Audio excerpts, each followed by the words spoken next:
안녕하세요. 바이러스 폭풍의 시대와 질병 X에 대해서 강의를 하게 될 고려대학교 약학대학의 송대섭입니다. 오늘 강의 드릴 내용을 간략하게 목차를 좀 말씀드리면요. 감염병의 역사와 더불어서 지금 이제 최근에 가장 개념이 떠오르고 있는 감염병 X의 시대에 대한 설명, 그리고 모든 분들이 가장 관심이 많은 코로나 바이러스에 대한 특징과 이것에 대한 대응을 어떻게 해야 되는지, 그리고 원헬스가 중요하다라는 개념, 그리고 뉴노멀, 그 이후에 지금 아주 원활하게 백신들을 많이 맞고 계신데요. 백신이 도입된 이후에 코로나 바이러스 감염이 어떤 식으로 전개될지에 대해서까지 간략하게 말씀을 드리겠습니다. 먼저 내용에 들어가기 전에 저에 대해서 간략히 소개를 드리면, 저는 바이러스학을 전공을 했고요. 주로 뭐 인플루엔자 바이러스나 바이러스의 종간 전파, 즉 그 동물에서 사람 또는 사람에서 동물, 동물끼리 이렇게 종을 뛰어넘는 바이러스, 그리고 코로나 바이러스를 주로 연구하고 있고요. 그 중에서도 이런 바이러스들의 백신과 진단 연구를 주로 하고 있습니다. 뭐 이력은 간단하게 이렇게 보시면 참고하시고요. 제가 주로 했던 여러 가지 동물용 백신이나 인수공통 전염병 백신, 그리고 여러 가지 키트들, 이런 일들을 주로 해오고 있습니다. 저는 이제 학교에서 바이러스학을 전공을 하고, 그리고 회사, 그리고 정부 출연 연구소, 좀 이렇게 지금은 이제 학교에 있지만 좀 이렇게 다양한 연구 파트에서 연구를 했었고요. 이런 곳에서 기초적인 바이러스에서부터 이런 진단법, 백신 개발까지 다양하게 개발을 했던 경험을 갖고 있습니다. 이제 본격적으로 얘기를 감염병에 대한 말씀을 좀 드리고 싶은데요. 첫 번째 이 도입부에서 꼭 말씀드리고 싶은 것은 뭐 잘 알고 계시겠지만, 바이러스 감염병은 인류의 역사와 함께 해왔다라는 말씀을 드리고 싶습니다. 지금 이게 기원전 1100년, 그러니까 지금으로부터 3000년 전 그런 기록인데요. 이집트의 파라오인 람세스 5세가 천연두, 이게 얼굴 보시면 이렇게 수포 모양들이 아직도 남아 있죠. 이게 미라, 박물관에 있는 미라의 사진을 찍은 건데요. 이미 3000년 전부터도 이런 천연두 바이러스의 기록이 있다. 즉 굉장히 인류의 역사와 밀접한 관련이 있다라는 것을 알 수 있고요. 그리고 이제 아주 제가 자주 인용하는 사파인데, 이런 이집트 시대 때의 그림을 벽화를 보면, 벽화 중에 보시면 이게 이집트의 제사장입니다. 이 어떤 종교 의식을 치르고 있는 제사장의 다리가, 오른쪽 다리가 굉장히 가는 것으로 보이죠. 이게 이미 소아마비 바이러스, 폴리오 바이러스라고 하는 것에 감염이 돼서 이렇게 다리에 특징적인 병변을 보이고 있는 이런 기록들도 굉장히 고대 시대에도 있었다라는 기록을 나타내고 있습니다.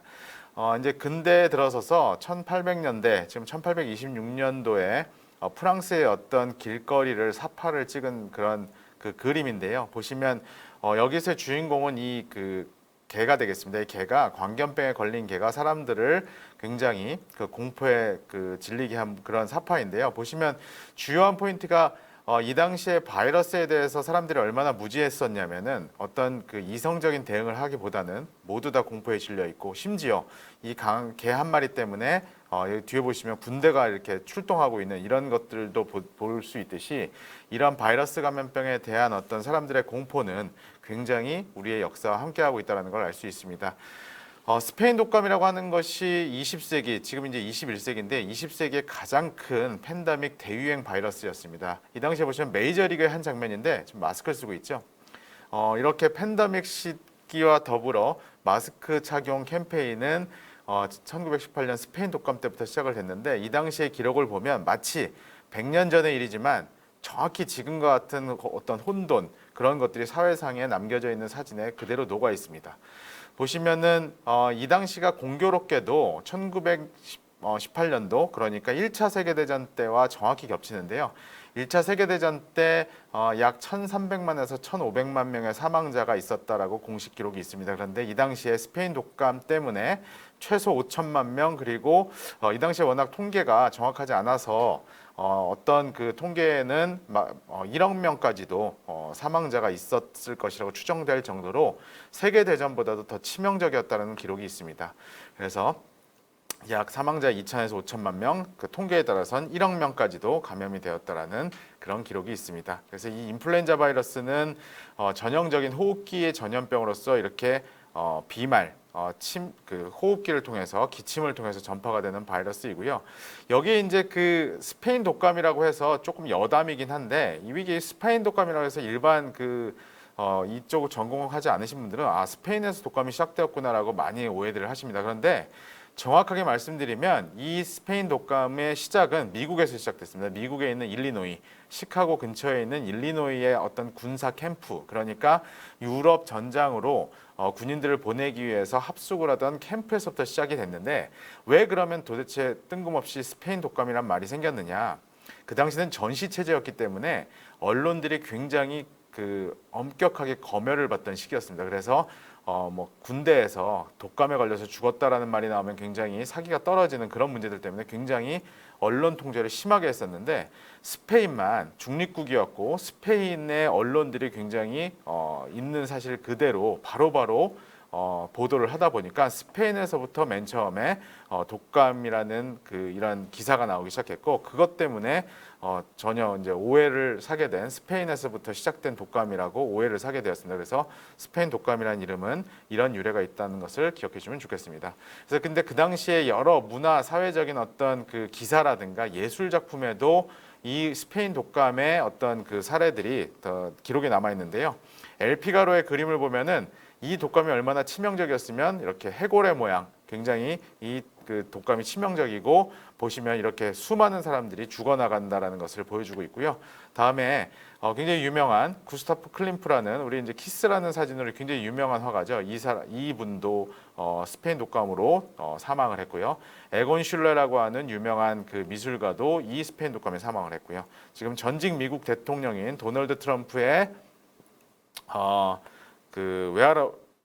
할아버지 프레데릭 트럼프라고 하는 분도 스페인 독감으로 사망한 것으로 알려져 있습니다. 그래서 이렇게 굉장히 유명한 사람들도 많이 사망을 했던 것이고요. 우리나라도 이게 무오년 독감이라고 해서 1918년도에 이렇게 그 당시에 매일신보의 기사를 보게 되면 굉장히 우리나라에도 많은 사망자를 유발했던 것으로 알려져 있고요. 심지어 여기 보시면 한자로 써 있긴 한데 축견에도 유행감기라고 해서 많은 사람들이 죽는 것에 더불어 집에서 키우는 개들도 이 독감이 옮겨져서 개들도 감기에 걸린 독감에 걸리는 이런 기록들이 있는 아주 재미있는 기록들이 있습니다. 그래서 이렇게 사람에서 사람에서 반려동물로 넘어간 이런 사례들이 이미 100년 전에도 있었다는 것이고요. 이 부분은 제가 뒷부분에서 조금 더 부연 설명을 드리도록 하겠습니다. 그래서 보시면 그 당시의 기록들을 보시면 지금처럼 미국의 경찰들이 다 마스크를 쓰고 있고요.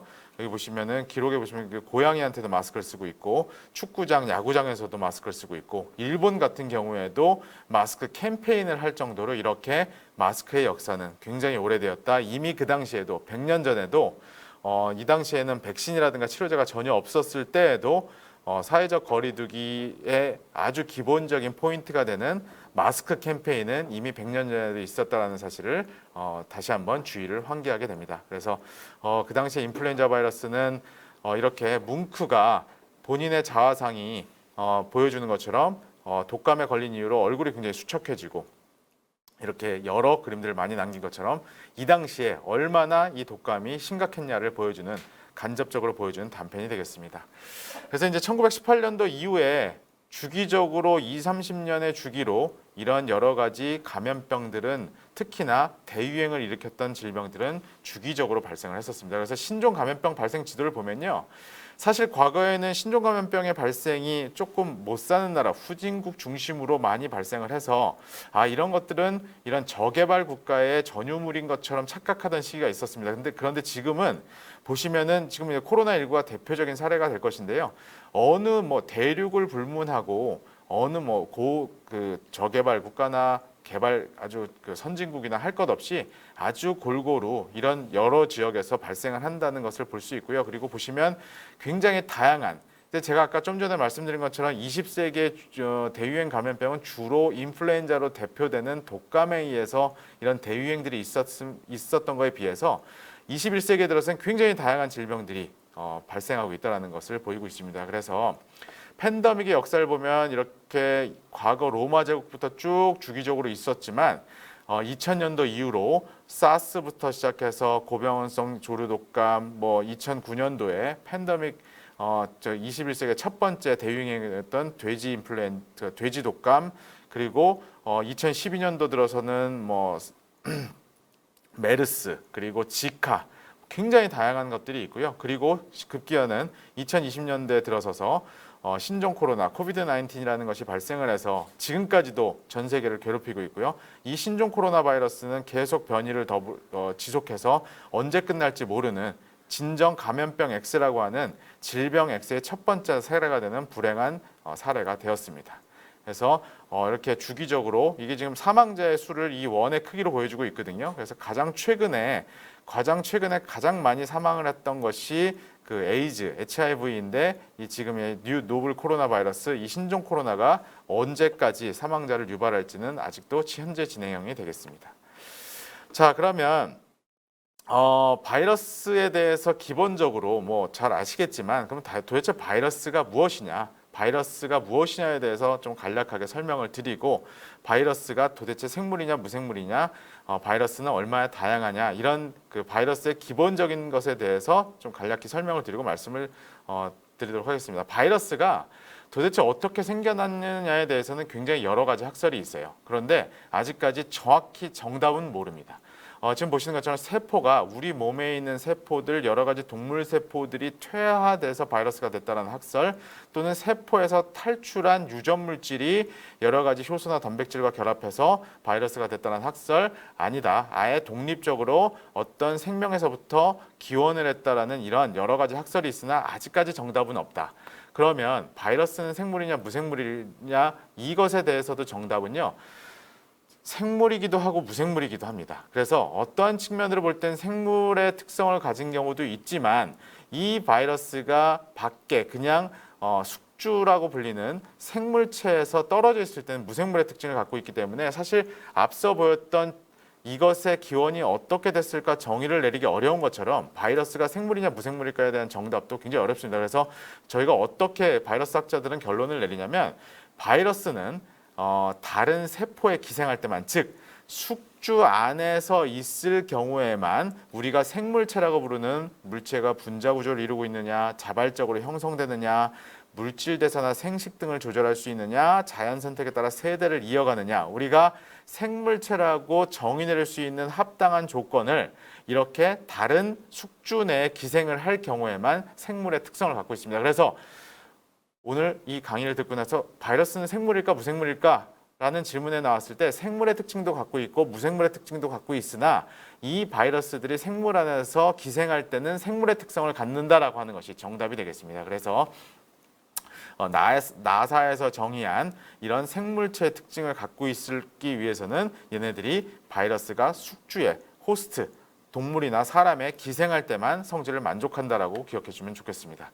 다음에 박테리아하고 바이러스하고, 우리 이제 중학교 2학년 교과서에서 저도 그 과거에 학생 때 배웠던 기억이 났는데요. 바이러스와 박테리아의 차이점이 무엇이냐?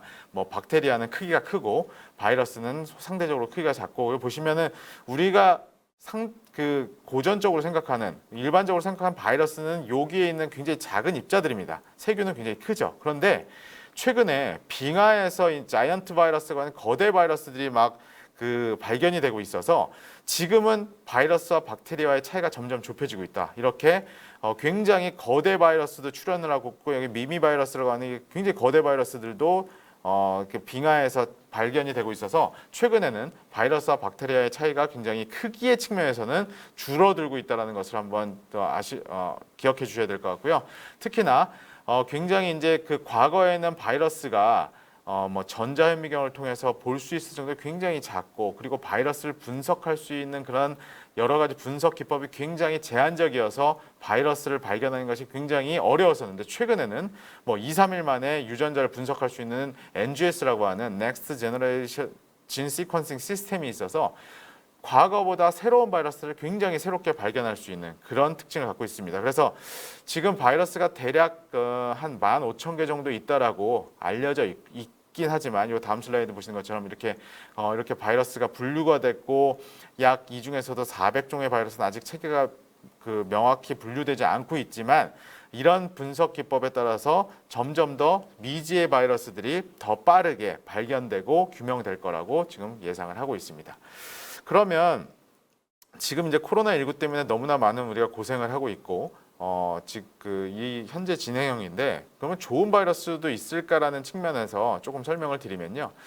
최근 들어서 이제 사실 1960년대부터 연구가 되긴 했는데 바이러스를 이용한 그러니까 암을 바이러스로 치료하는 그런 그 시도들이 많이 있었어요. 그래서 바이러스가 암세포만 효과적으로 죽인다거나 바이러스가 암세포만 효과적으로 무력화시키는 그런 특징들이 있는 바이러스들이 있어서 2015년도에는 피부암인 흑색종 치료에 효과가 있는 이런 사례들도 있었고요. 2017년도에는 지카 바이러스가 뇌종양을 퇴화시킨 연구 결과도 있어서 이러한 시도들은 여러 시도들을 하고 있는데 좋은 바이러스로서 가장 최고의 사례는요. 여러분들 아스트라제네카 백신 아시죠? 영국 옥스포드에서 개발한 아스트라제네카 백신 같은 경우는 바이러스 벡터 그러니까 백신을 전달하는 전달체를 아데노바이러스라고 하는 바이러스를 써서 우리 몸에 전달을 하는 이렇게 좋은 바이러스의 대표적인 사례로서 바이러스 벡터로서 쓰일 수 있다는 것이 바이러스가 우리가 부정적으로만 바이러스는 우리를 힘들게 아프게 이것뿐만이 아니라 이렇게 아주 좋은 암을 없앤다거나 백신에 활용될 수 있는 이런 기술이 있다는 거 기억해 주시면 좋겠습니다. 지금부터 질병 X에 대해서 말씀을 드리겠습니다. 질병 X는 제가 이제 오늘 이 강의를 들으시면서 꼭 기억을 해주셨으면 하는 단어가 딱 두 개 있습니다. 디지즈 X, 질병 X라는 단어하고 원헬스라는 단어입니다. 원헬스는 뭐냐면 과거에는 동물의 질병, 사람의 질병, 환경에 돌아다니는 이런 바이러스 질병이 다 각기 따로 논다라고 생각을 했어요. 그런데 지금은 워낙에 모든 그 사람들에게 감염되는 바이러스는 대부분이 인수공통 감염병이기 때문에 사람과 동물과 환경의 건강은 하나로 연결되어 있다는 원헬스의 컨셉과 그리고 질병 X. 질병 X는 뭐냐면요. 2018년도 3월 달에 처음으로 나온 개념인데 워낙에 생각지도 못했던 바이러스들이 자꾸 출현을 하기 때문에 2018년도부터는 WHO에서 아예 새로 나올 바이러스들을 예상을 하는 것이 아니라 워낙에 예측 불가의 바이러스들이 창궐해서 앞으로는 질병 X가 창궐할 것이다라고 처음으로 선언한 바가 있습니다. 그런데 불행하게도 이 코로나19 바이러스가 첫 번째 질병 X의 사례가 되었습니다. 그러면 이런 질병 X들, 이런 예측 불가능했던 이런 질병들이 왜 자꾸 발생을 하는 것이냐? 우리 그 중고등학생들도 잘 아시겠지만 환경 파괴 이런 것들 때문에 이렇게 야생 동물들이 서식지가 파괴가 되면서 새로운 바이러스가 출현을 한다. 이거는 너무나 쉽게 예측할 수 있죠. 보시는 것처럼 난개발을 통해서 이렇게 야생 동물이 사는 서식지들을 침범하기 때문에 이런 새로운 바이러스가 나온다라고 상식적으로 알고 있습니다. 그런데 작년에 미국에서 나온 네이처에 발표된 논문에 의하면요.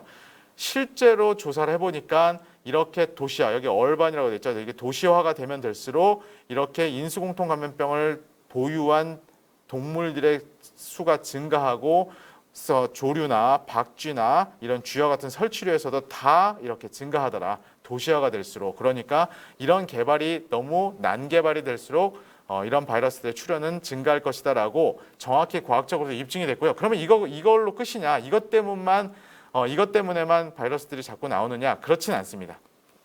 Big Farms Make Big Flu라고 하는 책을 인용을 했는데 이렇게 지금의 이제 그 산업동물 돼지나 닭이나 소 우리가 고기를 목적으로 키우는 이런 동물들을 그 사육하기 위해서 굉장히 공장화된 축산을 하죠.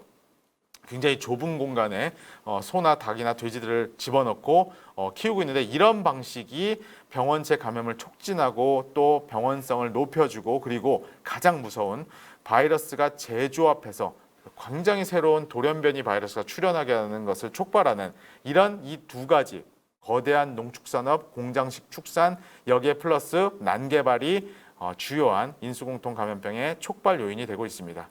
또 한 가지 오늘의 강연에서 꼭 기억해 주셨으면 하는 단어가 또 한 가지 있습니다. 딱 세 가지인데 그중에 하나의 스피ル오버라는 단어. 스피ル오버가 뭐냐면 스피ル오버는 다 사전적인 의미는 유출되다라는 뜻이에요. 유출되다. 무슨 뜻이냐면 지금 2009년도에 그 신종플루도 돼지에서부터 독감이 전파된 사례처럼 과거에는 이렇게 수많은 동물들과 사람 간에 어떤 보이지 않는 장벽이 존재한다고 그랬었습니다. 그래서 동물과 인간의 접점, 조금 더 유식한 용어로는 인터페이스라는 표현을 했는데 이런 벽이 존재하고 있어서 동물의 질병이 넘어오기 어려웠었는데 지금은 굉장히 이런 것들이 원활하게, 그래서 유출 감염, 스필오버 감염이라고 하는 것이 워낙에 굉장히 잘 일어나고 있다라는 것이고, 그것의 굉장히 대표적인 사례가 코로나19이고요.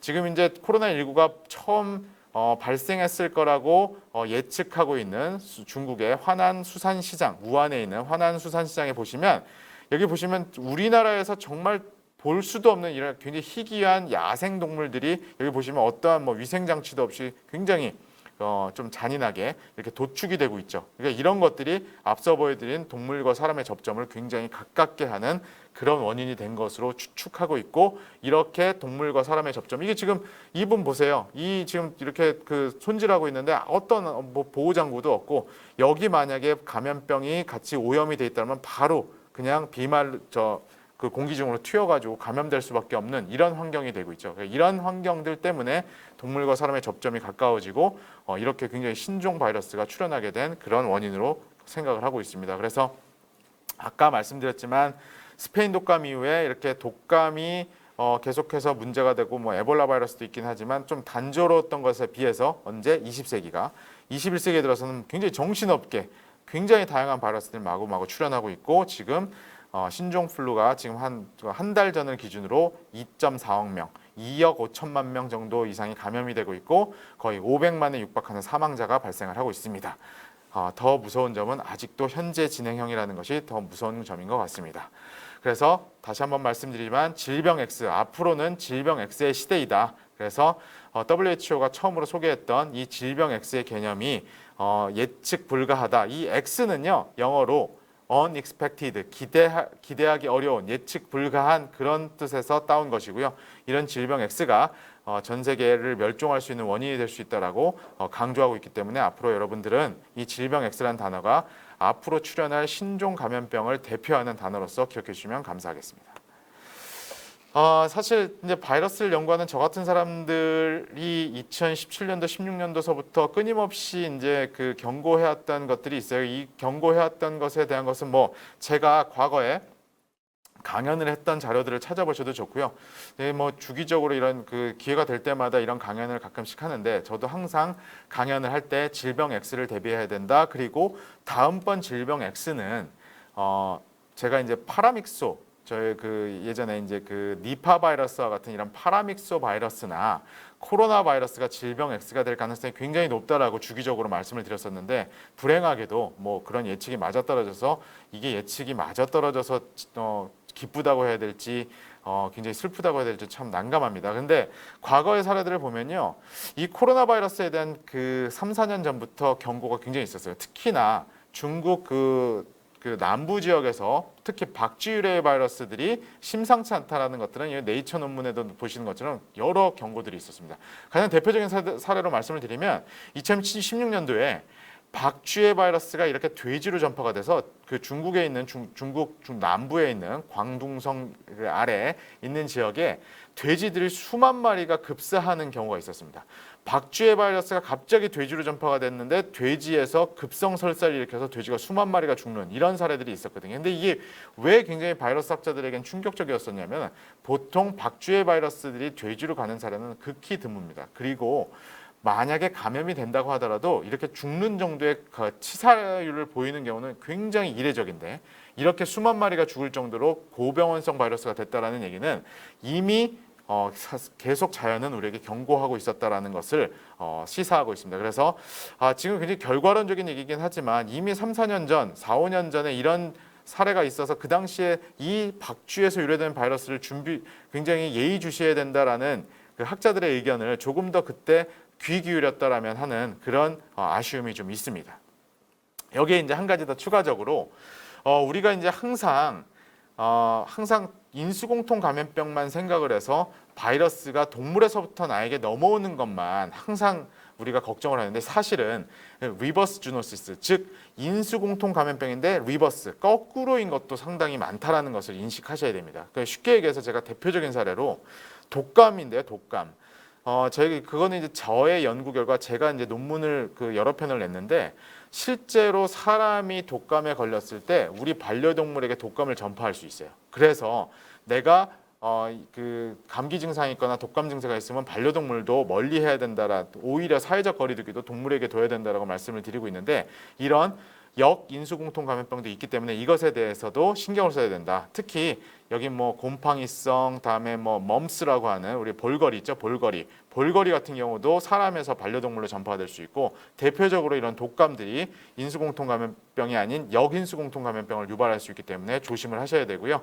인플루엔자 같은 경우가 제가 굉장히 역동적인 바이러스 중에 하나라고 말씀을 드리고 싶은데, 제가 바이러스를 처음 배웠던 1998년도에는 교과서에 인플루엔자는 A형, B형, C형밖에 없다라고 명시가 되어 있었습니다. 거기에 더불어서 여기 보시는 이 그림에 보이는 소 같은 경우는요, 아무리 독한 인플루엔자에 감염이 돼도 절대 감염이 일어나지 않는다라고 저는 배웠는데요. 지금 교과서가 바뀌었어요. 이 소가 걸리는 D형 인플루엔자가 새로 나왔습니다. 그래서 A, B, C, D형 인플루엔자가 지금은 교과서에 적혀 있고요. 이 얘기는 2, 3년 후에 또 틀릴 수 있겠죠. 워낙 역동적인 바이러스이기 때문에 이 교과서가 바뀔 경우에는 A, B, C, D형까지 3, 4년 후에 E형까지 나올 수 있다라는, 이렇게 굉장히 역동적인 바이러스라는 거. 그리고 코로나19 같은 경우도 반려동물의 사례가 대표적인 역인수공통 감염병의 사례인데요. 지금 보시면은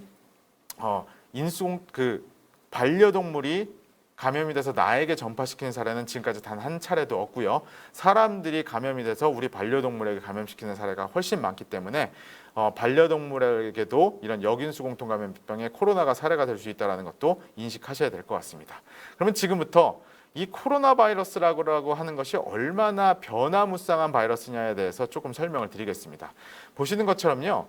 코로나 바이러스는 여기 보시면 돼지, 고양이, 개, 박쥐 뭐 굉장히 다양한 동물들이 감염이 돼요. 조류 바이러스이기도 하고 돼지도 걸리고, 심지어 러시안 벨루가라고 하는 흰색 고래까지 감염이 될 정도로 이 코로나 바이러스는 아주 여러 동물들을 감염을 시킬 수 있고요.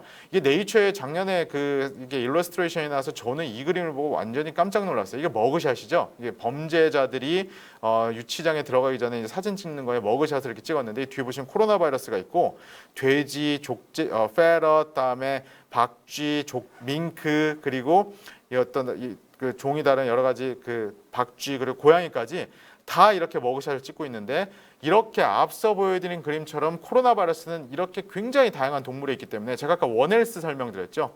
동물의 바이러스와 사람의 바이러스를 구분해서는 안 된다. 하나의 일관된 선상으로 놓고 봐야 된다라고 이렇게 아주 강렬하게 나타내주는 머그샷을 보여주는 것처럼 동물에서 순환하고 있는 코로나 바이러스에 대한 그 대비를 해야 된다는 것을 명확하게 제시하고 있습니다. 원래 코로나 바이러스는요, 지금 말씀드린 것처럼 원래 동물의 바이러스였어요. 그런데 1960년대에 처음 사람에게 전파가 되기 시작했고요. 그때도 사람들은 관심이 없었습니다. 왜냐하면 이 바이러스는 감기의 원인체였 정도로 병원성이 세지 않았거든요. 그런데 21세기 들어서 처음으로 이 바이러스가 사스라고 불리는 치사율이 10% 언저리가 되는 바이러스가 첫 번째 사람을 죽이는 바이러스였고요. 2012년도에 메르스라고 하는, 우리나라도 2015년도에 난리가 났었죠. 치사율이 30% 이상이 돼서 코로나 바이러스도 사람에게 이렇게 위험하네 라고 주의를 환기시켰고, 세 번째 치명적인 바이러스가 이 코비드 19 코로나19가 되겠습니다. 그래서 앞으로 또 어떤 것이 나올지 모르기 때문에 이에 대한 대응이 정말 절실하다고 계속해서 반복적으로 말씀을 드리고 싶습니다. 이 코로나 바이러스는요, 아까 말씀드린 것처럼 역사적인 사례를 보더라도 다 어떤 중간 숙주를 거쳐서 이렇게 사람으로 넘어오는, 앞서 보여드린 무슨 단어 기억하라고 그랬죠? 스피로버라고 하는 유출 감염의 대표적인 사례고요. 아직까지 코로나19가 어떠한 동물을 통해서 전파되는지 아직까지는 모릅니다. 그러나 박쥐에서 돌아다니던 바이러스가 어떤 동물을 통해서 사람으로 전파됐다라고 믿고 있고요. 이 코로나 바이러스는 이 벌드, 그러니까 조류에서도 이미 거의 100년의 역사가 돼 있을 정도로 원래 조류에서 유행하던 바이러스고요. 보시면은 산란율을 떨어뜨리고 호흡기 증상을 유발하고 있고, 다음에 박쥐에서는 굉장히 다양한 코로나 바이러스를 보유하고 있고, 지금까지 인간 코로나 바이러스가 7가지인데 그중에 5개가 박쥐, 코로나19 포함해서 2개가 설치류인데, 그만큼 박쥐에도 코로나 바이러스가 굉장히 많습니다. 우리 반려동물로 알려져 있는 개와 고양이도 이렇게 굉장히 다양한 코로나 바이러스들을 이미 보유하고 있고요. 고양이와 개의 코로나 바이러스는 서로 재조합이 돼서 또 다른 코로나 바이러스를 생산하는 것처럼 매우 역동적인 바이러스입니다. 우리 돼지고기를 먹고 있기 때문에 돼지가 굉장히 친숙한 동물인데 돼지에서도 기본적으로 코로나 바이러스 감염이 매우 활발하게 있기 때문에 돼지에서도 코로나가 있고요. 소도 마찬가지로 설사를 유발하는 코로나 바이러스를 갖고 있고요. 소의 코로나 바이러스는 제가 계속 반복적으로 말씀드리고 있는데 이렇게 굉장히 다양한 동물로 이렇게 전파시킬 수 있을 정도로 코로나 바이러스는 이런 그 그림에서 보듯이 굉장히 역동적이고 굉장히 전파도 잘 되고 매우 다양한 동물이 원래 많이 갖고 있는 바이러스라는 특징을 다시 한번 설명을 드리고 싶습니다. 마우스라고 불리는 쥐, 설치류도 굉장히 다양한 신경 증상을 나타내는 코로나 바이러스를 보유하고 있고요. 낙타, 메르스로 대표되는 낙타도 원래 코로나 바이러스 보유하고 있고요. 말도 간염을 유발하는 코로나 바이러스를 갖고 있고요. 지금 아까 말씀드린 그 고래도 코로나 바이러스 감염증을 갖고 있습니다. 이렇게 보이듯이 이렇게 다양한 동물들의 코로나 바이러스가 다 있고 각양각색의 병원성을 보이고 있는데 코로나19 바이러스는 이 바이러스들이 다 종합 선물 세트처럼 폐와 혈관을 주로 공격하긴 하지만 뇌부터 시작해서 호흡기, 소화기를 할 것 없이 우리 온몸을 공격해서 문제를 유발하고 있고요. 이 논문의 제목이 램페이지라고 합니다. 램페이지. 영화 제목이기도 한데 이 램페이지라는 단어는 대혼란. 이 코로나19 바이러스가 우리 몸에 들어와서 우리 몸을 대혼란에 빠뜨리게 한다는 뜻으로 이 램페이지라는 아주 재미있는 영어 단어를 썼는데 앞서 보여드린 굉장히 다양한 동물의 코로나 바이러스를 다 종합 선물 세트로 모은 것처럼 이런 특징을 갖고 있습니다. 그래서 이런 것들을 대응하기 위해서는 앞서 말씀드린 사람과 동물과 환경의 건강은 하나라는 원헬스 기반의 융합 연구가 필요하고 그것을 대응하기 위해서 K방역으로 대표되는 빠른 진단 그리고 백신 그리고 치료제의 빠른 개발이 절실히 필요한데 지금 이미 진단과 백신은 되고 있고 곧 내년 2월 달에 몰루피라비르라고 하는 코로나 치료제도 나와서 빠르게 안정이 될 것으로 기대를 하고 있습니다. 자, 그러면 정말 백신이 지금 활발히 맞고 있기 때문에 백신으로 인해서 우리가 완벽하게 과거의 시대로 돌아갈 수 있겠느냐라는 부분에 대해서 마지막으로 좀 설명을 드리겠습니다. 그렇다면 지금 100년 이상 된 동물 코로나 백신에서 우리가 한번 반면교사를 삼을 것이 있는지를 한번 사례를 보여드리고 싶은데요. 제가 두 가지식으로 먼저 결론을 말씀드리겠습니다. 수많은 60, 70년의 그 임상 기록을 보면요. 동물 코로나 백신은 완벽한 감염을 방지하지 못합니다. 그리고 바이러스의 전파도 억제하지 못합니다. 그런데 코로나 백신의 목적은 임상 증상을 경감시킵니다. 어디에서? 동물 코로나 백신에서. 그리고 바이러스 배출량도 감소하고 기간도 감소합니다. 그 얘기는 뭐냐면 우리가 백신을 맞고 나면 완벽하게 감염을 막아주는 천연두나 홍역 백신과는 다르게 감염을 막아주진 못하지만 엄청나게 아픈 것을 훨씬 덜 아프게 하고 바이러스 배출도 줄여줘서 전파를 줄여준다는 그런 목적을 갖고 쓰는 백신이라는 것을 말씀드리고 싶고요. 이런 닭 백신도 규명된 지 60년이 지났는데 아직도 완벽하게 예방을 못하고 있고요. 여기 고양이 백신 같은 경우는요. 아예 백신을 미국 고양이협회에서는 백신 맞지 말아라 하고 있습니다. 왜냐하면 백신 맞은 애들이 더 심각하게 나오는 이런 아주 특이한 사례도 있고요.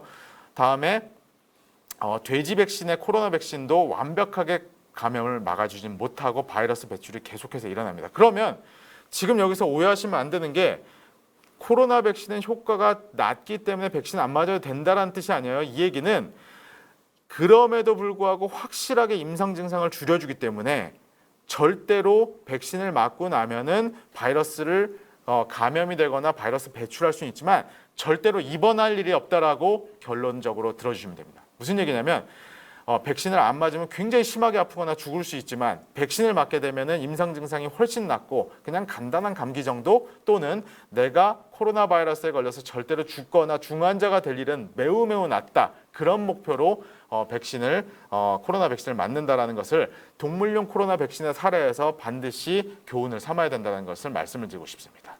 특히 이 마지막으로 이제 강조드리고 싶은 부분이 이 코로나 백신과 관련해서 여러 가지 우려들이 있는 것은 사실입니다. 그 우려들 중에 대표적인 것이 뭐냐면은 이렇게 굉장히 빠른 속도로 돌연 변이들이 일어나고 있죠. 그래서 여러분들 잘 아시는 것처럼 델타 변이가 대표적인 건데요. 영국, 남아공 그리고 델타 변이까지 나와서 지금 문제가 많이 있고 심지어 화이자 백신을 보시면은 이 그래프는 이 백신의 아주 드라마틱한 효과를 보여주는 그림이거든요. 백신을 맞지 않은 그룹에서는 이렇게 기하급수적으로 폭발적으로 감염자가 치솟는데 백신을 맞은 그룹은 그냥 그대로 유지가 돼서 백신의 효과를 보여주는 아주 드라마틱한 그래프입니다. 그런데 이것이 계속 지속되긴 힘든 이유는요. 이렇게 보시는 것처럼 영국 변이가 나오고 또 남아공 변이가 나오고 심지어 이 델타 변이까지 나와서 인도발 델타 변이까지 나와서 굉장히 큰 우려를 낳고 있습니다. 그리고 최근의 결과에 보면은 이런 그 변이에 따라서 변이 때문에 백신의 효과가 줄어들기도 합니다. 그런데 그럼에도 불구하고 왜 백신을 맞아야 되느냐고 다시 한번 강조를 드리면 그럼에도 불구하고 현재까지 나온 돌연 변이들은 모두 다 백신만 맞더라면은 입원할 수 있는 확률을 획기적으로 줄여주고 그리고 특히나 치사율의 측면에서는 지금 제가 극단적으로 미국과 우리나라에서 사망자의 99%는 백신을 맞지 않은 그룹에서 나오고 있습니다. 그렇기 때문에 코로나 백신의 목적은 완벽하게 감염을 예방하는 것이 아니라 치사율, 치명률 그리고 입원하는 것을 막아주는 것을 목표로 갖고 있기 때문에 코로나 백신에 대해서는 그런 목적으로 백신을 맞는다는 걸 다시 한번 강조드리고 싶고요. 그럼에도 불구하고 아직 이 코로나 백신에 대해서 아직 불확실한 것이 얼마나 오랫동안 백신 효과가 지속되느냐 아직 모릅니다. 아스트라제네카, 파이자, 모더나 다 모릅니다. 그렇기 때문에 부스터샷을 얼마나 자주 맞아야 될지 등등에 관해서는 앞으로 후속 연구를 통해서 또 제시가 될 것으로 기대를 하고 있습니다. 제가 마지막으로 강조드리고 싶은 부분이요. 2021년도 2월 13일과 2월 14일의 데이터를 한번 보여드리고 싶어요. 뭐냐면 우리나라는 백신을 대한민국에서 한 명도 안 맞았을 때의 데이터입니다. 그런데 확진자 수가요. 100만 명당 6명, 7명인데 이미 백신을 44%를 맞은 이스라엘 같은 경우에 200명, 300명 그리고 사망자 수도 보더라도 우리나라 백신 하나도 안 맞았을 때 0.14명, 0.16명인데 이스라엘 2명에서 6명까지 이렇게 많습니다. 이 얘기는 뭐냐면 백신만으로는 완벽하게 질병을 예방할 수 있다. 즉 우리가 개인위생이라고 하는 사회적 거리두기 플러스 마스크, 이 마스크의 그 중요성을 다시 한번 강조하는 그런 데이터인데요. 그런 데이터는 가장 최근에도 제가 페이북에도 포스팅을 했는데 지금 보시면 백신을 굉장히 높은 비율로 맞은 나라도 우리나라와 비교해서는 엄청나게 많은 발생자가 나오고 있고 폭발적인 확진자 수는 계속해서 나오고 있다는 것은 이 마스크로 대표되는 사회적 거리두기는 백신을 완벽하게 맞는다고 하더라도 계속해서 지속돼야 된다는 걸 다시 한번 강조드리고 싶습니다.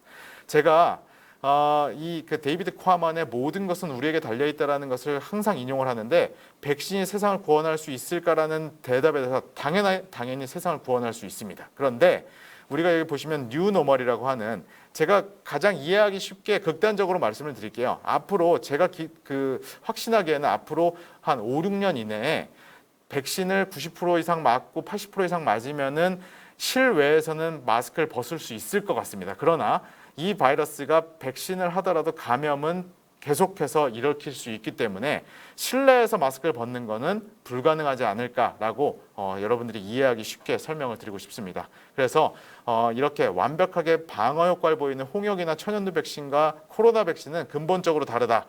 코로나 백신은 원래 죽지 않고 입원하지 않도록 만들어주는 그러나 감염 자체를 예방하기는 굉장히 힘든 백신이기 때문에 그런 것을 염두에 두고 우리의 개인 위생을 더 철저히 하라는 말씀을 드리면서 마지막으로 돌파 감염에 대해서 한 가지 말씀드리고 싶습니다.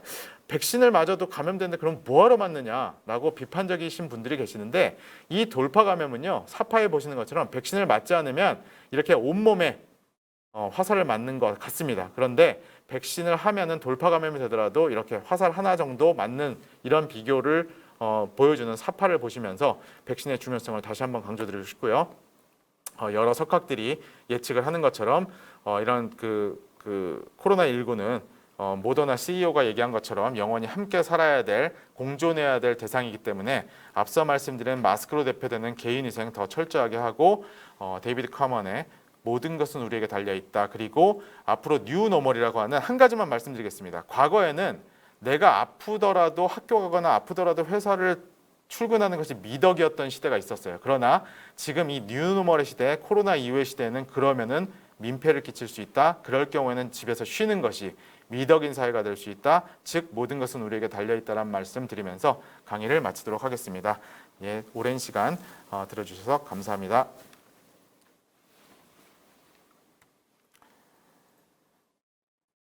예. 뭐 질문이 이제 많이 질문 생각보다 많이 있습니다. 예, 근데 그 질문이 뭐 많이 있는데 특히 그 RUMA라는 분이 그 질문 주신 것 중에 변이된 바이러스가 전파력만 강한 건가요? 아니면 걸리면 더 아프거나 치사율도 높아지는 건가요? 라는 좋은 질문 주셨습니다. 굉장히 좋은 질문이에요. 이 변이 바이러스, 특히나 델타 바이러스가요. 전파력이 거의 정확하게 이제 따지면 기존의 중국에서 처음 발현된 바이러스에 비해서는 약 3배 정도 전파력은 강하다고 알려져 있고요. 특히나 이 바이러스가 굉장히 유의해야 되는 이유가요. 기존에 그 원래 그 우한에서 처음 나왔던 바이러스는 백신을 하게 되면은 백신을 한 사람들에서는 바이러스가 안 맞은 사람에 비해서 3분의 1 또는 반 이하로 줄어들어요. 그런데 델타 변이 같은 경우는 거의 동일한 양으로 바이러스 배출이 일어난다라고 확인이 되고 있습니다. 그렇단 얘기는 백신을 맞더라도 바이러스 양을 동일하게 뿜어내니까 전파력이 더 강할 수 있다는 얘기죠. 그렇기 때문에 주의를 해야 되는 거고요. 그러나 아직 이 델타 변이 바이러스에 걸리면 더 아프거나 더 치사율이 높다. 그거는 아직 확인이 되지 않고 있습니다. 그거는 지금 더 통계적으로 임상적으로 데이터가 쌓여야지 확인될 수 있을 것 같고요. 다만 델타 변이가 전파력이 더 강하다라고 말씀드릴 수 있습니다. 또 하늘사랑이라는 분이 바이러스는 변이가 강하고 코로나 바이러스 자체도 지금 변이 중인 걸로 아는데 변이가 계속되면 백신도 계속 만들어야 하나요? 라는 질문 주셨습니다. 오늘 뭐 그 실시간으로 들으신 분들 굉장히 수준이 높으신 것 같아요. 수준이 높으신데 제가 이거에 대해 답을 드리면 앞으로 당연히 백신은 계속 업그레이드가 돼야 됩니다. 왜냐하면 바이러스가 계속 진화하고 있기 때문에. 그러나 제가 확실하게 말씀드릴 수 있는 거는 현재까지 나와 있는 바이러스 변이에는 지금의 백신으로도 충분히 방어가 된다라는 게 현재까지의 결론입니다. 그러니까 이제 저희 이 코로나19를 연구하는 학자들은 좀 조심스럽게 예측을 하는 것이 코비드-19, 코로나19가 아니라 뭐 코로나 20, 21, 22 이렇게 계속 갈 것이다라고 예상을 하고 있어요. 그렇기 때문에 이렇게 지금의 변이가 계속해서 진화가 돼서 아주 지금의 백신을 뛰어넘는 그런 바이러스가 분명히 나올 가능성은 충분히 있습니다. 그러나 현재까지는 지금의 백신이 다 방어가 된다라는 것이 현재까지의 결론입니다. 또 질문 중에 도원왕이라고 하시는 분이 슬프네요. 실내 마스크 벗기는 힘들군요. 절망적이에요. 라고 의견을 주셨습니다. 근데 제가 예측하는 거예요. 제가 예측을 하는데 저의 예측이 정확히 틀렸으면 좋겠습니다. 그런데 지금의 원래 100년, 지금 거의 100년이 됐다고 했잖아요. 코로나 바이러스가 처음 나온 지.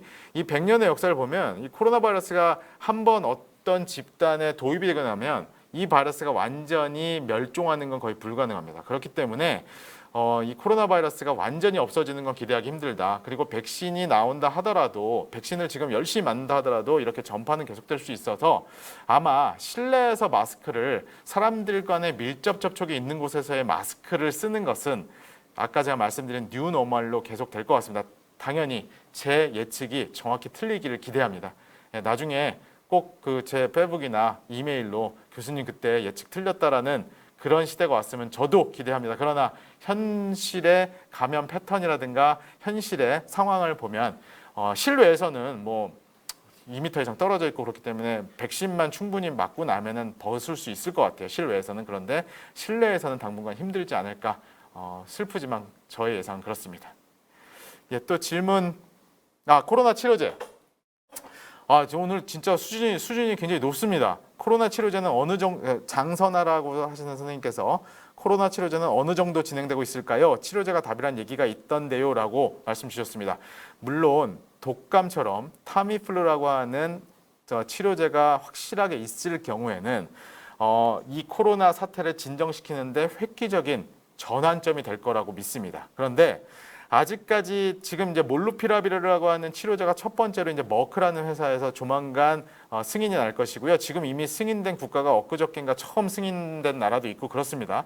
그런데 기존에 우리 이제 독감의 치료제로 대표되는 타미플루가 굉장히 우리 신종플루 때는 획기적으로 그 사람들에게 치료제가 투입이 되면서 상황을 굉장히 안정시켜줬었는데 코로나 치료제는 조금 상황이 다른 것 같습니다. 왜냐하면 아직까지 이 치료제의 효과라고 하는 것이 그 기존의 다른 코로나 바이러스 치료제처럼 정확하게 입증되지 않았고요. 아직. 그리고 개발된 굉장히 초기이기 때문에 이것이 얼마나 실제로 치료가 있을지는 조금 더 임상 적용이 되고 난 다음에 확인이 돼야 될 것 같고요. 그리고 이제 현실적으로 비용이 굉장히 좀 비쌉니다. 그러니까 기존의 독감 치료제에 비해서 굉장히 비용이 비싸기 때문에 이것이 얼마나 널리 그리고 이것이 정말 획기적으로 효과가 있으려면 전 세계 골고루 치료제가 분배가 돼서 쓰여야 되는데 이렇게 고가라는 이런 단점 때문에 과연 저개발 국가나 그런 데서 막 폭발적으로 번지고 있는데 이런 데 치료제가 적용이 가능할까라는 부분에 있어서 조금 의구심이 있습니다. 그래서 이것은 치료제가 어느 정도 적용이 되고 좀 시간이 지나야 그것에 대한 정확한 평가가 있어야 될 거라고 생각을 하고요. 그러나 현재 여러 가지 논문이나 저희 랩에서도 지금 그 코로나 치료제로 첫 번째 허가가 될 예정인 몰루피라비르 같은 경우에 동물 실험에서 보면 이 코로나19에 대해서는 굉장히 획기적인 치료 효과는 있어요. 그러나 이것이 실제로 인체에 적용이 돼서 얼마나 치료제에 효과가 있을지는 조금 더 지켜봐야 될 것 같습니다.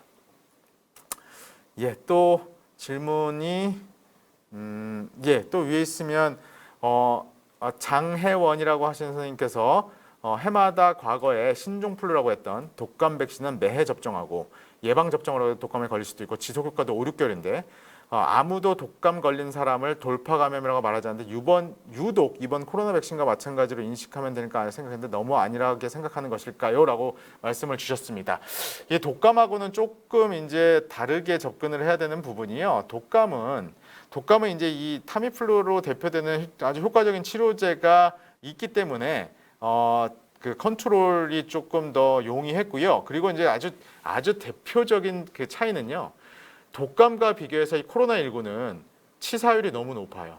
그러니까 무슨 얘기냐면 이 독감의 치사율은 0.05% 정도 되거든요. 치사율이. 그 얘기는 지금 이게 2% 이하. 그러니까 지금의 이 코로나가 우리나라 같은 경우에 1.5% 이하인데 지금 이 독감 같은 경우는 인플루엔자 독감은 0.05%거든요. 그러니까 30배 이상의 차이가 나는 거죠. 그러니까 굉장히 차이가 많이 납니다. 그래서 이 코로나가 메르스 걸릴 경우에 35%의 치사율을 보이는 아주 치명적인 바이러스에 비해서는 굉장히 치사율이 낮으나 독감은 독감과 비교할 수 있는 수준이 아닙니다. 그리고 어떤 과학자분들도 이게 이제 조금 독감처럼 될 것이다라고 섣불리 예측을 하는 경우인데 저는 그거에는 굉장히 반대합니다. 왜냐하면 독감과 비교해서 워낙에 이 코로나19는 치사율이 30-40배 정도 될 정도로 굉장히 높습니다. 그래서 코로나19와 독감을 이렇게 같은 선상에서 놓고 비교하는 것은 굉장히 우리가 주의해야 된다라는 말씀을 드리고 싶습니다. 또 투노라고 하시는 분이 백신을 접종 후에 항체를 가지고 있어 바이러스에 걸리지 않는다고 해도 몸에 병균을 지니고 있어 남에게 전파 가능성이 있나요? 제 강의 중에 말씀드렸죠.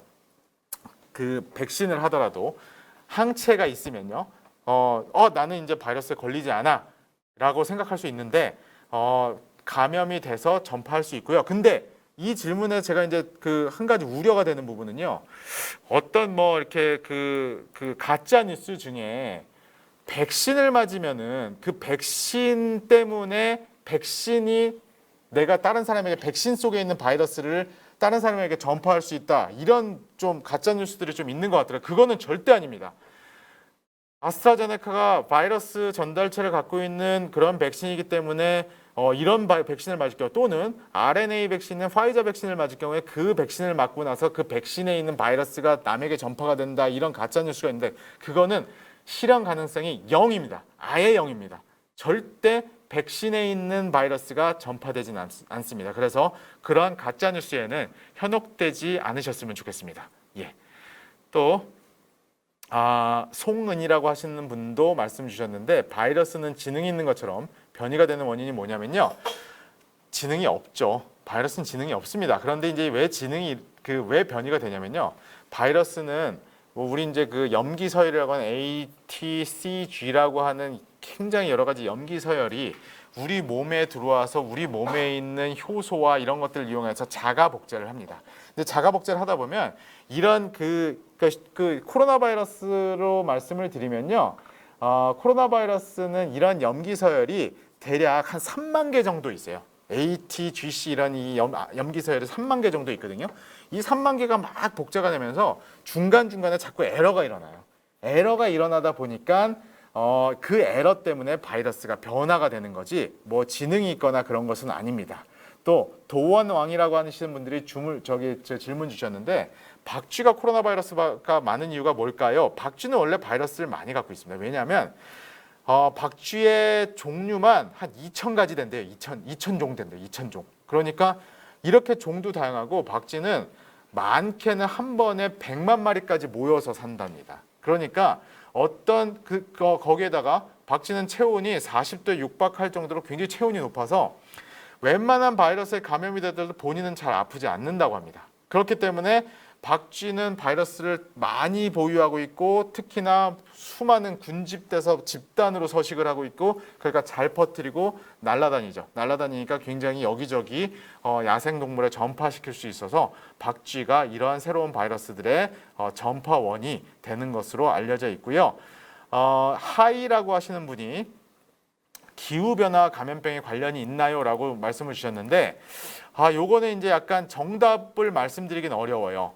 자, 기후변화와 감염병이 관련이 있는 바이러스도 있고 그리고 관련이 없는 바이러스도 있습니다. 그러니까 대표적으로 댕기열 같은 경우는요. 점점 온난화가 되기 때문에 댕기열을 전파할 수 있는 그 이집트 순모기가 서식할 수 있는 지역이 점점 넓어지고 있거든요. 그래서 이렇게 전파시키는 모기들의 서식지와 관련이 돼 있는 뭐 댕기 바이러스나 이런 지카 바이러스나 이런 거는 밀접하게 기후 변화하고 바이러스 감염병이 관련이 돼 있는데 다른 대부분의 바이러스들은 생각만큼 기후 변화가 그렇게 큰 영향을 주지는 않는다라고 기후 변화와 감염병 연구 분야의 세계적인 석학께서 그렇게 주장을 하고 계십니다. 그래서 저는 이렇게 댕기 바이러스나 지카 바이러스처럼 모기와 연관이 되어 있는 것은 관련이 있지만 보통 이제 그냥 상식적으로 기후 변화 때문에 굉장히 감염병이 많이 폭발적으로 일어날 수 있어라고 생각할 수 있지만 그거보다는 사실 관련성이 그렇게 크진 않다라고 말씀드리고 싶습니다.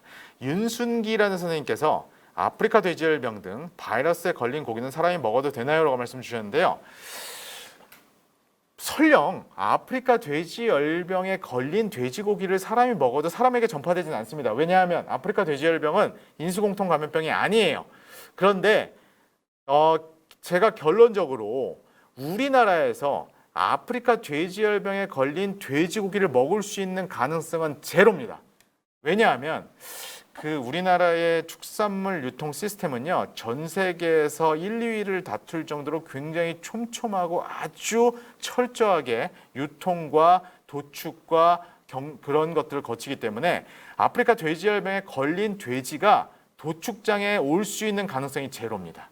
예, 절대 올 수 없습니다. 그래서 설령 아프리카 돼지열병에 걸린 그 고기를 사람이 먹을 가능성도 우리나라에선 제로이지만 설령 예를 들어서 이럴 수 있죠. 멧돼지를 집에 사냥꾼이 계셔서 멧돼지를 사냥을 했는데 하필이면 그 멧돼지가 아프리카 돼지열병에 걸려 있는 돼지였다. 그래서 이 고기를 먹었다. 그럼에도 불구하고 아프리카 돼지열병은 사람에게 전파될 수 없는 바이러스이기 때문에 그렇기 때문에 괜찮습니다. 소원성취인 분께서 바이러스의 병원성과 면역원성이 바뀌면 백신의 교차 면역을 쉽게 피할 수 있나라고 말씀을 주셨는데 병원성이 바뀐다고 하더라도 어느 순간까지 제가 아까 말씀드렸잖아요. 바이러스의 변이가 알파, 베타, 델타, 감마 계속 돌연변이가 현재까지 나왔지만 현재까지 나와 있는 돌연변이는 현재의 백신으로 다 방어가 된다. 그러나 백신의 교차 면역을 뛰어넘는 수준의 어떤 바이러스들은 반드시 출현할 수 있기 때문에 그 순간을 항상 예찰 감시해서 찾아내야 한다는 것을 말씀드리고 싶고요. 올리브라는 분께서 어린이에게 특히 위험한 감염병은 무엇인가요? 라고 말씀 주셨는데, 어린이는 사실 면역력이 굉장히 어른에 비해서는 약하기 때문에 이런 대부분의 바이러스 감염병은 다 취약합니다. 그런데 굉장히 아이러니하게도 이 코로나19는 오히려 어린이에게서 병원성이 좀 약해요. 그래서 굉장히 좀 역설적이긴 합니다. 그래서 뭐 지금 이제 상당히 우려되고 있는 것 중에 하나가 그 파라인플루엔자라고 하는 뭐 파라감기라고 뭐 파라독감이라고 불리던데요. 최근에 이 파라인플루엔자가 막 그 어린이들 사이에서 유행하고 있어서 굉장히 좀 뭐 심각하기도 한데, 일반적으로 어린이들은 어른에 비해서 이 바이러스 감염병에 취약하기 때문에 굉장히 조심을 해야 된다. 그것을 다시 한번 강조드리고 싶고요. 역사상 가장 많은 희생자를 낸 감염병 무엇인가라고 브래드님께서 질문 주셨습니다. 그런데 이게 과거에는 이게 기록이 사실 명확하지가 않아요. 아까 말씀드렸잖아요. 1918년 생각보다 그 가장 최근인 1차 세계대전 때만 하더라도 스페인 독감에 의해서 사망자가 2천만 명에서 1억만 명까지 편차가 있습니다. 그러니까 8천만 명 정도의 편차가 있는 거예요.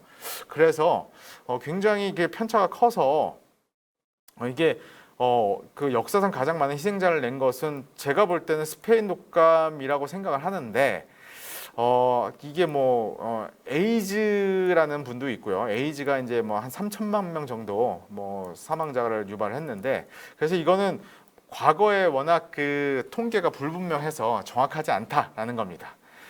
다음에 항바이러스, C 해피라고 하시는 분들이 바이러스제와 백신의 차이는 무엇인가? 항바이러스제는 그야말로 바이러스가 걸리고 나서